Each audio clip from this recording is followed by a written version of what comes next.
As a kid who grew up in Nigeria, I used to watch all these American summer shows.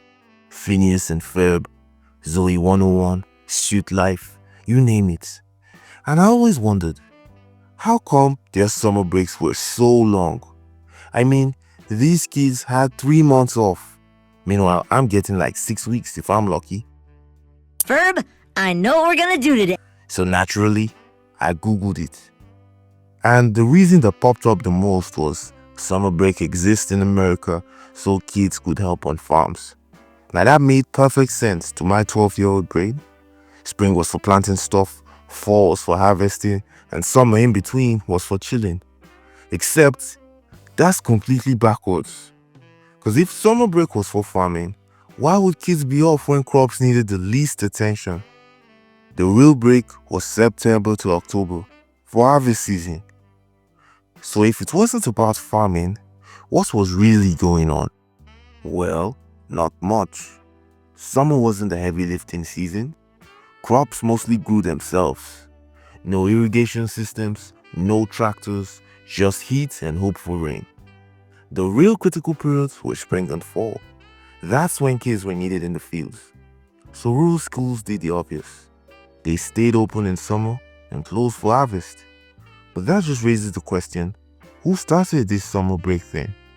The real answer? It wasn't the farm, it was the heat. In the 1840s, New York City schools ran 248 days a year. For context, today, both traditional and balanced school calendars have an average school year of 180 days. Back then, no fans, no AC, just chalk dust and sweat. Doctors warned of heat exhaustion.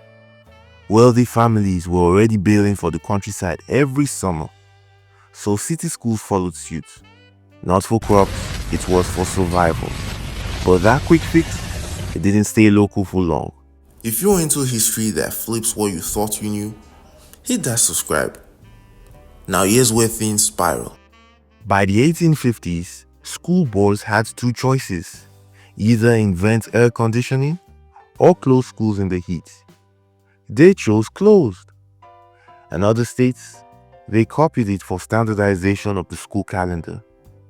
Even rural areas that needed kids in fall got stuck with this schedule. Urban heat became national policy. So, have things changed? Now we've got AC, fans, smartboards, TikTok. But the school calendar still stuck in 1850. Today, 90% of US schools still use that same outdated model. Studies show that long summer break causes serious learning loss, especially for students without access to summer camps, tutors, or even internet. Meanwhile, some schools have figured this out. Year-round calendars with shorter frequent breaks equals better learning outcomes, less burnout. So why haven't most schools switched? There are 3 big reasons why. First, tradition. Summer jobs, family trips, and 3-month-long boredom are baked into American culture. Second, infrastructure. Many buildings weren't designed for year-round operation. There are no AC, outdated systems, summer maintenance needs. Third, academic results. Studies show year-round schooling helps, but only if you use intercessions wisely. So maybe it's time we stopped farming this myth. Speaking of myths that shape the world, check out how bread literally conquered civilizations. Because even toast has a wild backstory.